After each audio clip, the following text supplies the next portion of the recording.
Hello and good morning. This is Andrew, and I will be here on the call with Laura Walker from Oracle Report. We are on to discuss the new moon as it comes into Pisces on March 8th, and we've done these recordings in the past and decided that there's a lot of news out there that we want to share with everyone. So with that, here's Laura Walker. Hey, Andrew, thanks. How are you doing? I'm doing wonderfully. Let's just say we're looking forward to spring because we just got a coating of snow out here in Pennsylvania. I want it to go away, and I want it to go away fast. Is it real snow or fake snow? Have you looked at it? I didn't touch it yet. It's just enough to be slippery. hasn't turned yellow yet, so I'll call it real for now. Well, snow isn't the way it used to be when we were growing up. Absolutely not. I grew up in Southern California. We didn't have it. Oh, yes. Well, the snow is just not the same. We've had all kinds of different kinds of snow here in Louisville, Kentucky, where I am now this winter. Yes. Very interesting. At any rate, yes, I'm happy to be talking with you and recording today, and hopefully my brain's going to hold up and I won't be too fuzzy here because I'm returning to the land of the living now after being sick. Glad you're feeling better. It has been quite a couple of months, so let's get into it and look ahead at the Pisces new moon, but also look back a little bit and tie up the year of the music of the spheres. Okay, fantastic. You know, when we started talking about the solar lunar year that began on April 18th, 2015, we talked about that for several months in advance of it. And the reason that I had put so much emphasis on this year being the shift point, the shift in the ages, was really not so much about the Sabian symbol for this solar lunar year, the music of the spheres. It was really indicated by the Pisces new moon, which occurred at the solar lunar month prior to April 18th, so the month of March, basically. Mm-hmm. And the new moon, the degree of that new moon was 30 degrees of Pisces, and it was an eclipse. So it was at the very last degree of the zodiac with an eclipse. Mm-hmm. And I had gone back, if you remember, and looked back in time, and I couldn't find a new moon that had taken place at that degree with an eclipse. So like that, yeah. in the configuration that it had been. And so what that was about, and what the only way that really the significance of that could have been ascertained, and thus the significance of this year, just absolutely amazingly magnificent year of awakening. Mm-hmm. The only way that to really have identified that it was a shift would be by the cycles of the sun and the moon. Okay. That would be the cycle, the calendar that would show this. And, of course, that's the natural calendar. And this is the calendar that the natural flow of energetics follows through the Sabian symbols. And so just briefly, I just want to just talk a little bit about the Sabian symbols and the significance of the Sabian symbols and what they are, okay, and the efficacy of them, because I think that we can all agree that the second Renaissance has plenty of evidence that has shown out this year about everything shifting, because things are not at all the way they were a year ago when we were preparing for the new moon in Aries. Mm-hmm. So the Sabian symbols are energetic frequencies associated with each of the 360 degrees of the zodiac. And the way those are related or transmitted to us is through images, symbols that have a particular nature. Now, the ancient Sabians of Mesopotamia had, I'm sure, been following patterns of the sun and what types of things happened in life according to that day, and they had their own set of symbols. Certainly their symbols were not the same symbols that we have in the modern day, or the neo-modern day, I should say. Mm-hmm. They would have been using, from their culture, but they would be the same elements. It would be the same signature. This information, I believe, is still retained by the Illuminati and has been used for, hundreds of years, thousands of years, to control the course of development of humanity, because that's what the Sabian symbols are. They are in the Sumerian, they would have been called the tablets of destiny. So when used with an ephemeris, when you can understand where the location of the sun, moon, and stars are located, and you can pinpoint energetics with that, you have a code for life, a biocode, and I believe it to be universal for growing life because they are the natural themes inherent in each of the 360 degrees of the zodiac. Mm-hmm.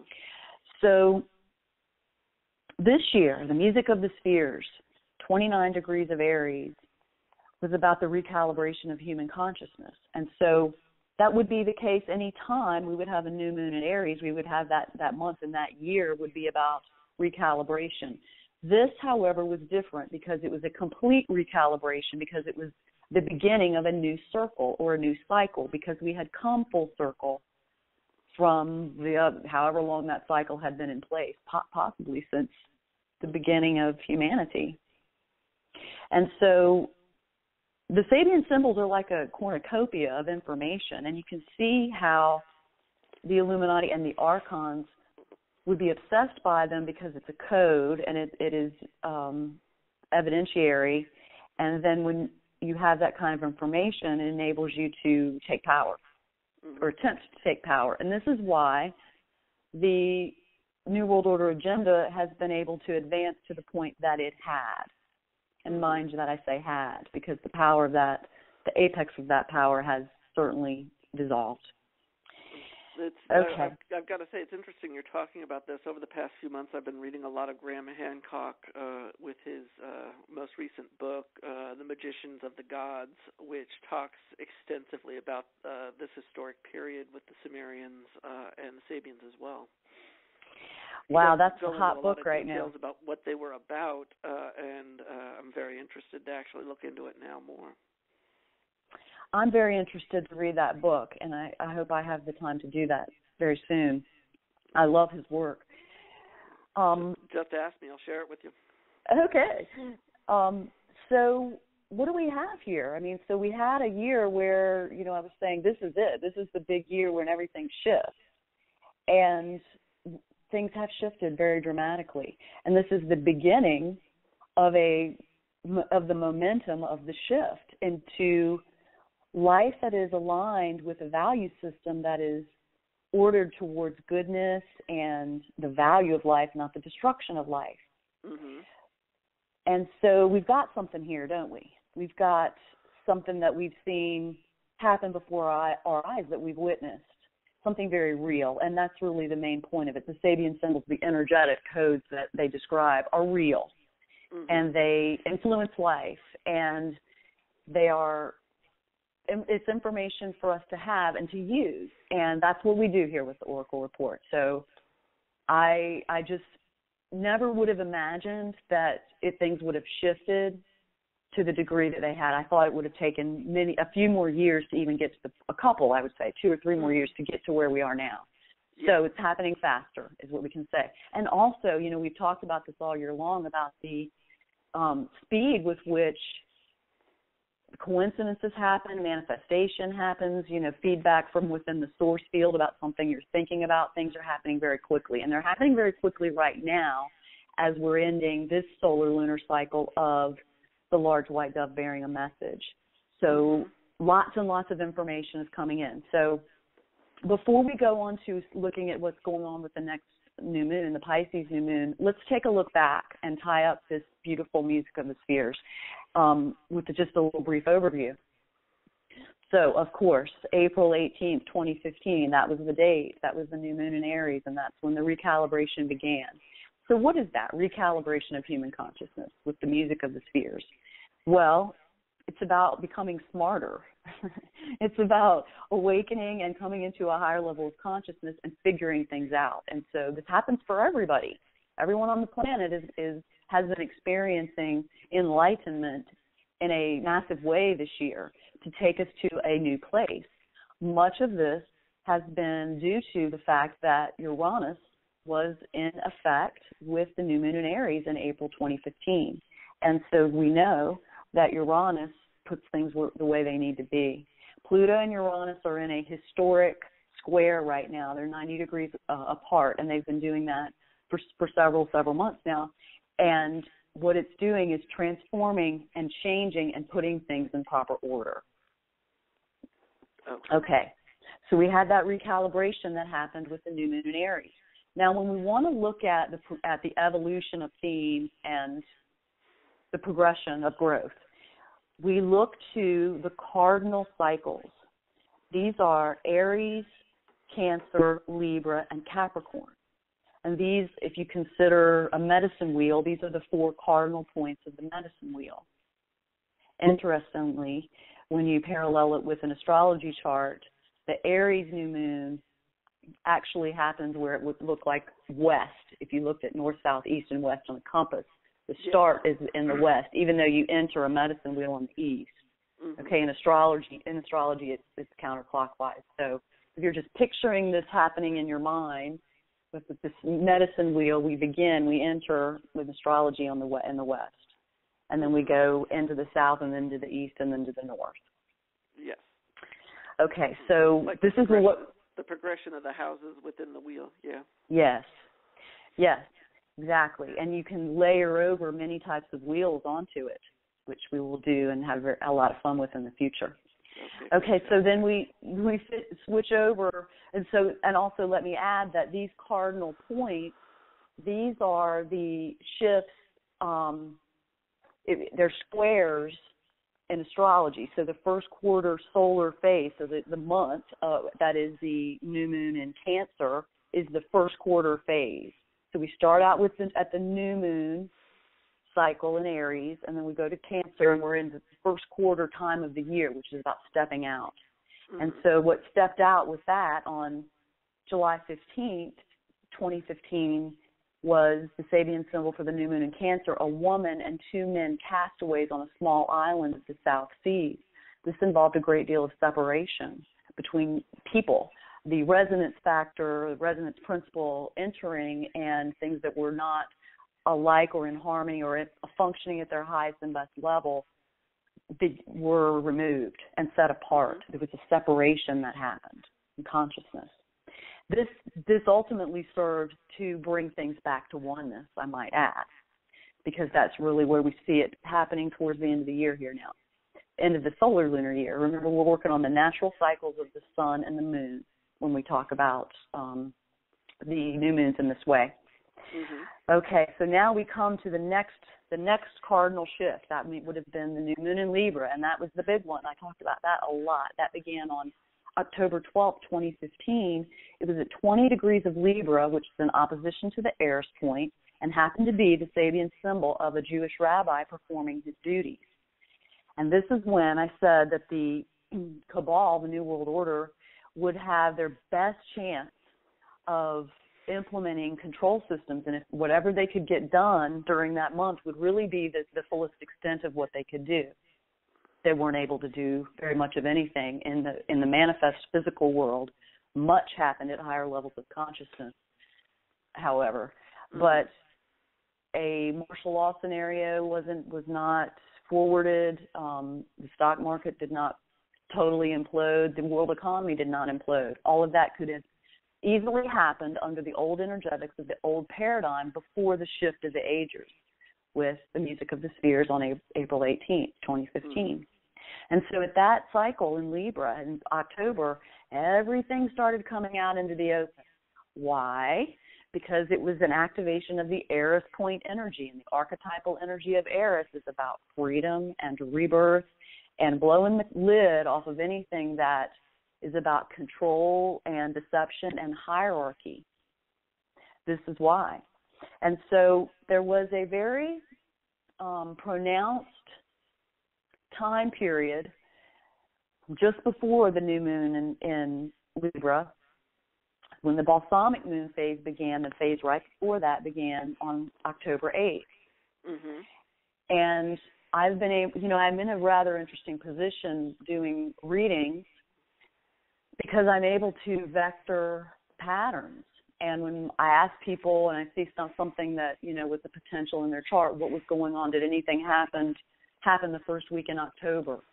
Mm-hmm. Well, when I saw this pattern emerging, it became clear that there was a very significant attack on light workers, if you will, wise owls, or anyone, especially anyone on the front lines of dispatching the darkness and the archontic energy. Anyone who's really kind of out there in the forefront doing that, many people experienced what we would call an archonic assault, an attack of negative energy during that time.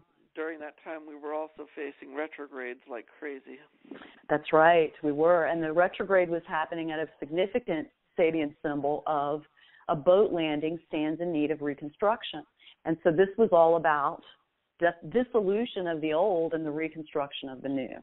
Mm-hmm. And that cycle, that Libra new moon cycle, remember, that's like a month-long full moon. It's the full time of year, the full moon phase time of the year for that whole month. And so it brings the fullest amount of light.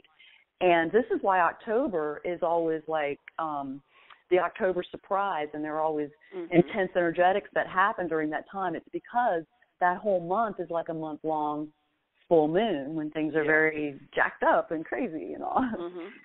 Okay, so moving forward, we come to the Capricorn cycle that began on January 9th, 2016. This was at 20 degrees of Capricorn, and the Sabian symbol of a hidden choir singing during a religious service.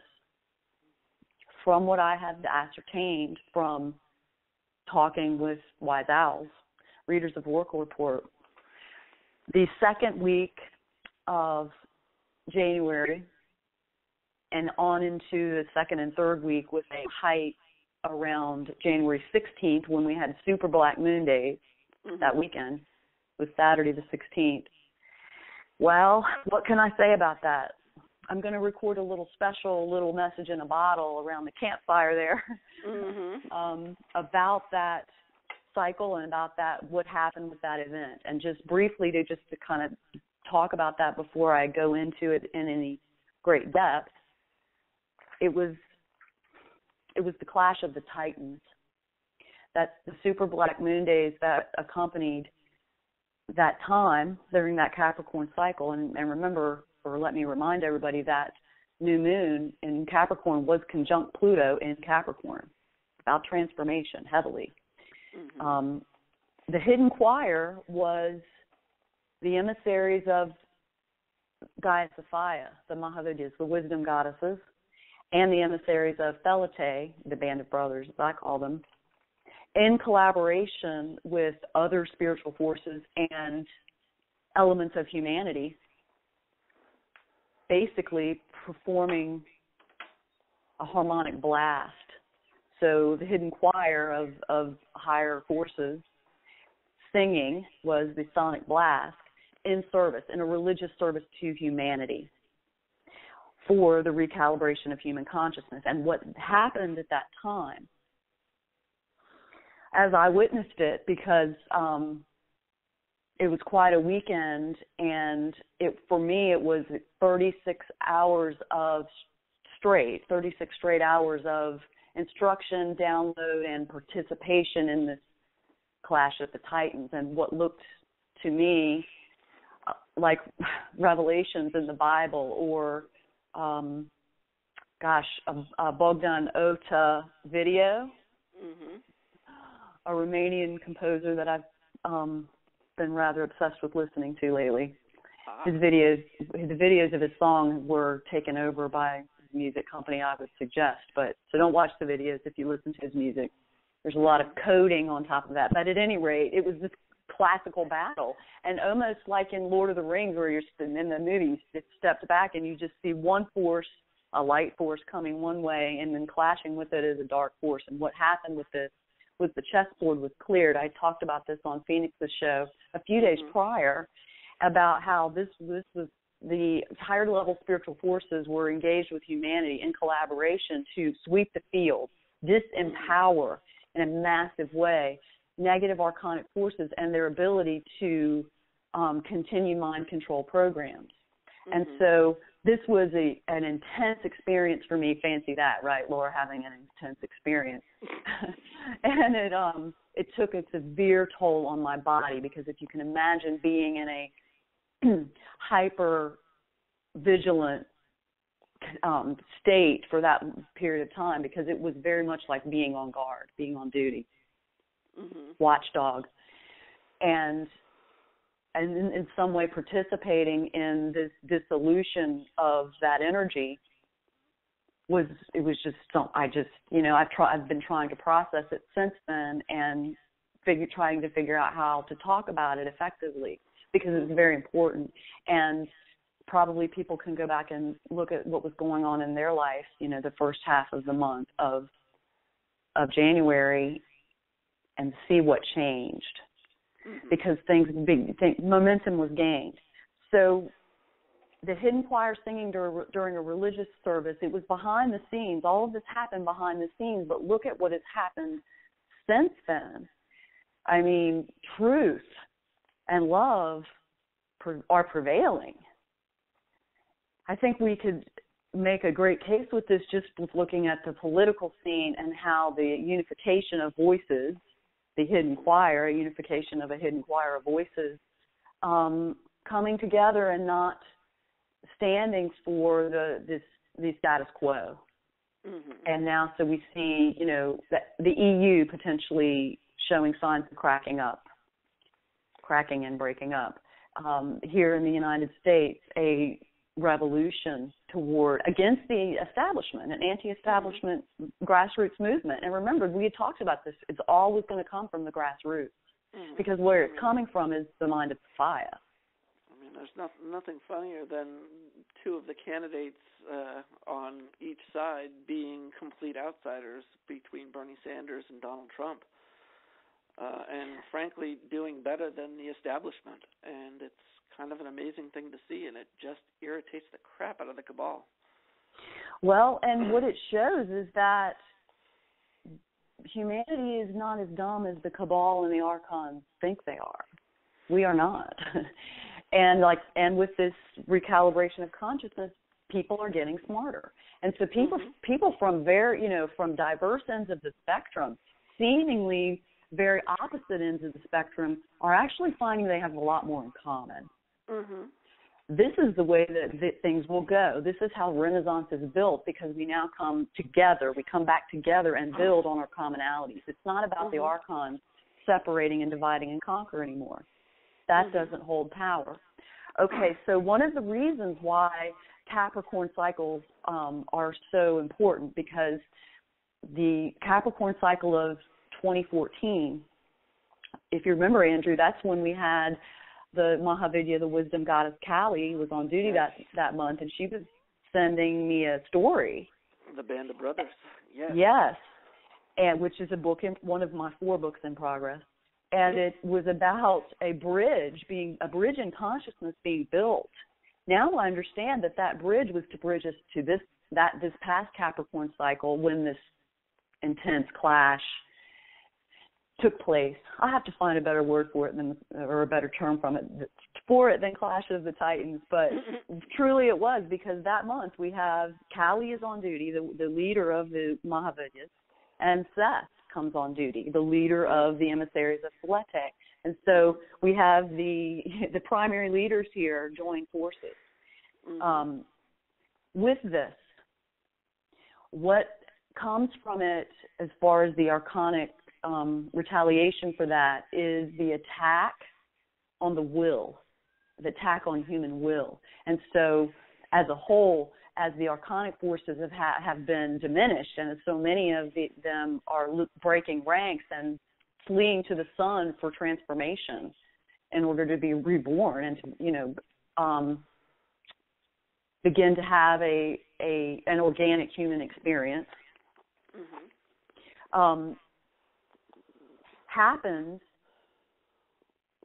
with that reallocation of resources. What happens is there is more concentration of negativity on anyone who is really working their own program and trying to bring their true self forward in service to others and in service to making the world better, because that's what Oracle Report readers are about. This is what we share. We want to make things better. That's why we're here. This is our mission, and why we have found each other, actually. Okay, so this was a very important time, an important period in that shift. I'll go into it a little bit more on a separate recording, like I said, because I want to pull out some of the specific oracle reports from that cycle and really talk about what I was talking about in those reports, because after that experience that weekend, and I was having such intense physical reactions, because like I said, when you're in that level of an altered state for that long, it's going to take a toll on your body. You know, we're human.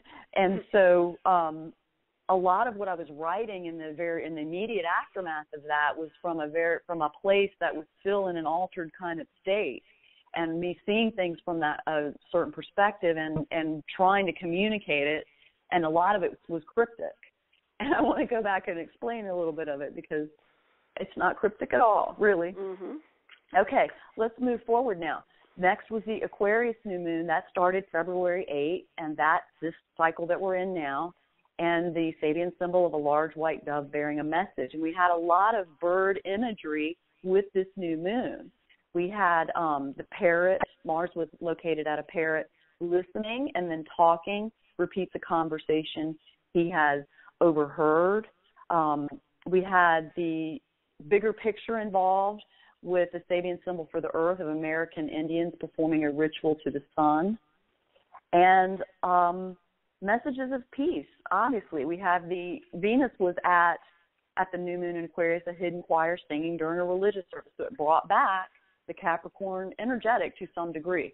Each time a planet activates a Sabian symbol or an energetic frequency, or hits the note, we could say, it reverberates that all month long. And then when it's hit again, all of the energy that piled onto that note, all of the experiences that happened during that time of that energetic frequency are reactivated. And so it's a chance to just make something even stronger. Okay, this is how Renaissance is built. We understand the energetic and we build in on it. Just like in the old system, the archons took the energetic, took the negative polarity of it, and built onto it. Every time a planet would hit that degree, every time the sun was at that degree, so to speak, from our perspective and on Earth, you know, it could be layered on and compounded, like sedimentary rock, you know, just layers over and over and over again. Well, that's blown up now, and now dissolving, falling off and breaking, and now the opportunity to imprint on the positive polarity each time is ours. I really like that image of as each planet hits the note, it becomes part of the music of the spheres in this world that we're living in, and it's kind of the music that's playing at that time that's we're reacting to and that we're feeling. Yes, each one of us is a song. Our astrology chart is the notes of the song, the melody, and melodies going on all over the place. And it has been, you know, music's always been a big part of my life, but so much more this year. And we're having a fun thing going on right now, right, Andrew, with our Survey Monkey, when people can send in what music was important to them this year. Yes, definitely. And if you haven't done it already, I know that as we're sitting here, I've got over 34 responses to our survey. That's great. It's only been a couple of hours, yeah. So this month has been about peace and about all things seeking to come to a new level, a higher level, based on the value of love for life, not controlled demolition of life in all ways. It's about our values. And about resistance and a mass turn from the status quo in the old paradigm, and many things being put together. And so the information field has been alive this month with the large white dove bearing a message, because doves have been just dropping little letters and messages for us the entire month about things that were important and rectifications that need to be made. This Aquarius new moon made a sextile to Uranus. Pluto and Venus were in conjunction, and Mars made a square to the new moon. All of this is about putting things in order, new transformations, particularly in relationships and value systems, and how we use our energy. That's what's been going on. That's the information. Those are the themes that have been related this month. Information. Okay, Tuesday, March 8th, we come to the Pisces new moon. It occurs at 8:54 p.m. Eastern Time, and the degree of the new moon is 18 Pisces, 55 minutes. 18 degrees Pisces, 55 minutes. So that's the Sabian symbol for 19 Pisces. But since it is a new moon, and it takes place within the last 10 arc minutes of that degree. We round up, we jump to the next degree because it's a new moon, and this has always been my policy, the rule that I follow, because energy moves in waves, and so when whatever planet, let's just say the sun, moves to 18 degrees of Pisces 00, it is disseminating the energy of 19 Pisces, and it has the whole degree to disseminate, to discharge. Mm-hmm. Well, it doesn't just start and stop on the minute. It's a wave. So, and this is why people in earlier time zones than me in the Eastern, and than us in the Eastern time zone, they catch the wave, and why the report can still be applicable to them, even though most of their day has already started. Mm-hmm. And they came in when the sun and moon they started the day when the sun and moon were at different degrees. This is why it still works, because it's waves. It's energy waves. It doesn't just stop and start. It moves in a flow. Okay, so keeping in mind that a new moon is a new beginning, a new intention, a new seeding. We don't pick up the energy of the almost fully discharged symbol. We jump to the next one because that's what we do with new. It's about newness, not oldness. Okay, so that means we jump to the 20 degree Pisces Sabian symbol, and that Sabian symbol is a table set for an evening meal. Now, this is all about preparation and setting up, and it's preparing us and setting us up properly, not in a bad way, in a good way, for the next new year, the new moon in Aries, which is the beginning. But one of the things about this new lunar cycle this upcoming month is that it's heavily involved with water, which is emotions. We have Chiron conjunct the new moon. Chiron is the energy of the wounded healer and teacher. And so emotions and unresolved emotions related to wounding are designed to come up to be healed this cycle and to be released, because in addition to all this emotionality, we will be in the month that is like a month-long balsamic moon phase. It's the second of two. The Aquarius new moon is a balsamic solar lunar cycle, and the Pisces is balsamic solar lunar cycle. What this means is it's about releasing and clearing the field of the old and weeding out the field of our minds and our lives in order to begin again, to begin fresh, and to build upon all that we want to carry forward from this year. Mm-hmm. Okay, so we can do a very proper job of weeding out our fields with Chiron conjunct this new moon, because the wounding can be healed, and we can put that where it needs to go in the past and be ready to move forward. Also, Jupiter is opposing Chiron right now, so Jupiter is in opposition to the new moon. Jupiter expands everything it touches. That doesn't mean it does the opposite of that, constrict. That's not what it means. It means it's the fullest expression. So the fullest expression of expansion of wounding and healing and teaching.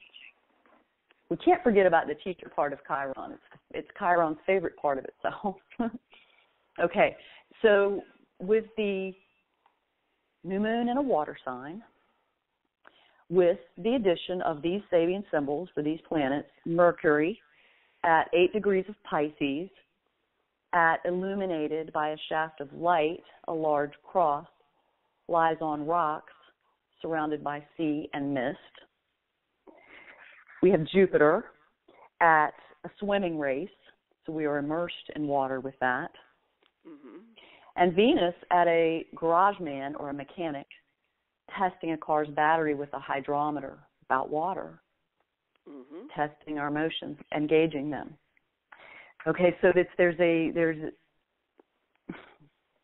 we will have to flow with our emotions and use them as indicators of what we need to release and how we want to prepare and set ourselves up for our next year, because now we're getting ready to the time of New Year's resolutions or intentions. I don't really like the term resolutions, but intentions and things that we want to, our visions, our vision board. This is a time when you want, if you're going to do a vision board for your future, the time to do that, to get the stuff ready would be, and think about that, is this month, this Pisces cycle, and then you make the board or do whatever ceremonially you want to do to make real, make the intentions that we have for the next year real. You want to do that at the new moon, and we want to prepare for that now. The other themes that are going on with the Pisces new moon, in addition to the high levels of emotionality, is the concept of revering, because the table set for an evening meal is all about grace and saying grace and being thankful and abundance and care, because when somebody sets a table for you, they care, don't they? They care about something. They might just care about it looking pretty maybe, but generally it's about honoring. It's about revering and showing respect. In addition to that, we have Saturn at the new moon in Pisces located at an Easter sunrise service. Mm-hmm. This ties in, and it kind of goes into a broader theme, or two sub-themes that coincide or really work together, of aiming, like aiming towards something, and transcending. Because Mercury, at that degree of the illuminated by a shaft of light, a large cross lies on rocks surrounded by sea and mist, that's about aiming high. It's about spiritual aims. And about the sea and mist part of that is the ability to hold faith within cloudy conditions. And along that line of cloudy conditions, bringing in the transcending theme, is Neptune at an aviator in the clouds.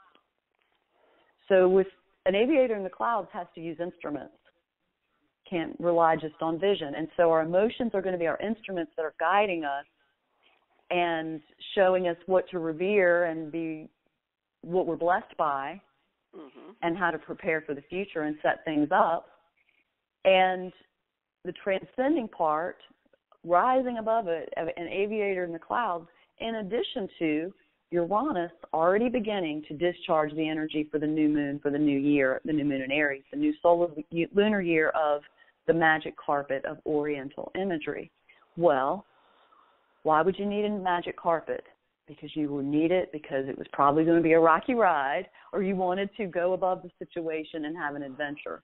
So that's what we're going to do for the new moon in Aries and for the new solar lunar year. We're going to transcend. We're going to have an adventure and ride on our magic carpet above the situation. Yeah, I mean, it could be quite, it could be quite something, because we've got archons going wild right now. And they're pulling out the stops and trying everything they can to get control of the situation. What they have not figured out is that that we know the jig is up. Everyone sees, or enough people see. And, this is, let me just add here, the awakening, the truth movement, in my mind, has always been about 5%. It took 5% of the population to successfully undertake the American Revolution, only 5% of the population participating in that. And then the 100th monkey effect takes over. We have reached that 5% clearly. The music of the spheres this year wouldn't have been as effective if our part in this and humanity's part in this collaboration wasn't so strong by virtue of that. So we have the themes of revering and preparation and setting up for a new adventure, a new opportunity to build, I might say. Aiming high, we always want to consider our intentions. So as the month unfolds, it's going to position us or juxtapose us in a new place where we're setting up for the new year, for the whole year. We're loading in the mindset that we hold now, the mindset that we've held all this past month during February, has a direct bearing, a direct proportional relationship to the type of year we will experience personally and collectively over the next year. So this is why we want to weed out the negativity, our negative thoughts, the restrictions and the limitations that are holding us back. Because we don't want that in the field tying us down when our magic carpet is trying to ride next year. So consider where you want to aim. Where do you want to take your life? What has the large white dove bearing a message taught you this month about where you need to go and where you need to be, what you need to do? Mm-hmm. How are we going to transcend this? You know, all of the information about this. Again, using our emotions as a gauge. We're not going to become overwhelmed by our emotions here. Okay, we can contain on the table set for an evening meal contain our water on that table in a glass. We can have a water glass. Can contain it that way and still be effective.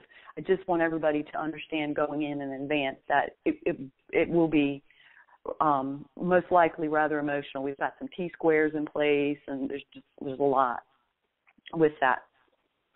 We come then to April 7th, 2016, 19 degrees of Aries, the magic carpet ride of Oriental imagery. I always put that ride in there. It is not magic carpet ride. It's a magic carpet of Oriental imagery. And in the interest of political correctness, Oriental is the description of the decor. We understand that as humanity.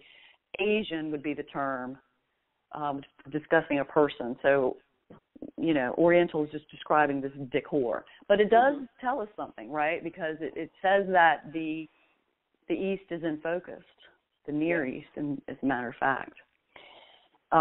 Pluto and Uranus, again, will be in effect for this new moon. So we're in for another very big shift, probably just as big as what we've seen this year. Where will we be by the end of it when we're doing this next year, Andrew? I mean, wow, the sky's the limit, right? Because We're on our magic carpet ride. We have to understand the nature of the opportunity that we have. This is, you know, an overview of where we've come from this whole year and where we're going. The only other part I want to include in this, as we're kind of taking this look back and look forward, I want to project us forward to November 8th, 2016. So this November, this is Election Day in the United States. And let's just see kind of where this all falls out, because we can see what's happening now and, you know, what's been going on and how the election here has changed since January, since that cardinal shift there. What's it going to be like then in November? Well, on Election Day, the sun will be at 17 degrees of Scorpio, conjunct the black moon at 20 degrees of Scorpio. The sun is located at the Sabian symbol of a woman filled with her own spirit is the father of her own child, which I think is kind of lovely, could be the birth of the spirit of liberty. Mm-hmm. The black moon at 20 degrees on that day is the Sabian symbol. You ready for this? Go for it. Are y'all ready for this? Because I hope you're as happy about it as I was when I saw it. A woman drawing aside two dark curtains that close the entrance to a sacred pathway. We know a little bit about this one, don't we? We know a lot about that one. I got one more for you that day. That was the Band of Brothers symbol. Yes, indeed. And then to close up that little day there, we've got Venus in conjunction with the galactic center, the pleroma itself. So what do I say about that? I say that truth and love is going to prevail, even despite the fact that certainly that the cabal is going to try to steal this election. Scorpio energy, especially the black moon Scorpio, is about loss. Stealing is the only way they can do this. It's actually been quite effective, because we can even just look at the vote counting fraud that's been going on. Mm-hmm. How do we counter that? That's where we have to start thinking about now, because we know that's what's going to happen. It's just like the Supreme Court Justice Scalia's murder, I would say, being gotten away with scot-free as of now. Maybe not in the future, but stealing something is the way. Let's kill him without any kind of an autopsy. Sure. Right, and so the level of controls at the judicial and the executive and the legislative branches is still quite entrenched, but dissolving. Mm-hmm. Okay? Now, we have to keep in mind something. Obama may not leave office. Okay? They could try to scorpionically steal it this way with something that they try to enact, some kind of emergency. I think that's always been a very high potential. It's always been the fear that I've seen over the past 8 years. Yes, indeed. Another fear I would say that we, I don't believe this is going to happen because, like I said, we're in the shift of the ages now, and anything that's in alignment with against humanity just is not supported. It just can't get off the ground. But how about this one? Hillary Clinton steals the election and then appoints Obama to the Supreme Court. Oh, please stop. We have to consider these things. And remember, we're keeping one eye on the dissolving system and one eye on the second renaissance. Yeah. We have to understand what's the potentiality within the field. As I said, I don't believe that's going to be the case. I don't believe they're going to be able to forward it because consider how much more light will enter between now and November, because look at how much has entered between last April and now. Mm-hmm. We're on a trajectory here. This is the course for the future. And it is great cause for celebration and for happiness and for faith and trust and positivity and creativity, because this is what we do. We are continuing on with the strong belief that life is becoming better. And so we live our lives according to that, and that means we live our lives in resonance with that and make our changes accordingly. Adaptability is like the key word now. Mm-hmm. Adapt to the changes, because Sophia is on the scene, on the field, aligned with Felite to rectify the archonic problem and to eliminate this from the human experience that we will experience sometime in the future. Okay, we've got 4 years. I talked about this last year. We had 5 years that were really going to be a big transition point. Well, we're 1 year down now. 4 more years, and there are a lot of the control systems the archons have put in place will not be viable, which means life changes and blossoms in a new way. So I feel very positive about it. I feel more positive about the future than I ever have felt. And I think that we have some data and some efficacy with the Sabian symbols to guide us and show us, hey, we're onto something here. Mm-hmm. Well, I don't know. What do you think, Andrew? I'm kind of with you. It's exciting, and we've got a world filled with potential that most people haven't seen because of call it the chemtrails of the archons that have been put over our eyes. But look at what the magic carpet can get us above. Yes, indeed. Yes. So this is all that I have for the new moon in Pisces. I will be doing some shorter recordings, and we'll have some Oracle report announcements in the next few days of where all this is going. So nice things on the horizon. I'm really looking forward to it. I think it's going to be fun, and I think we should view this as an adventure that we're getting ready to undertake. I'm ready for the adventure. So with that, thank you all for listening, and we will be speaking with you soon. Thanks, everyone.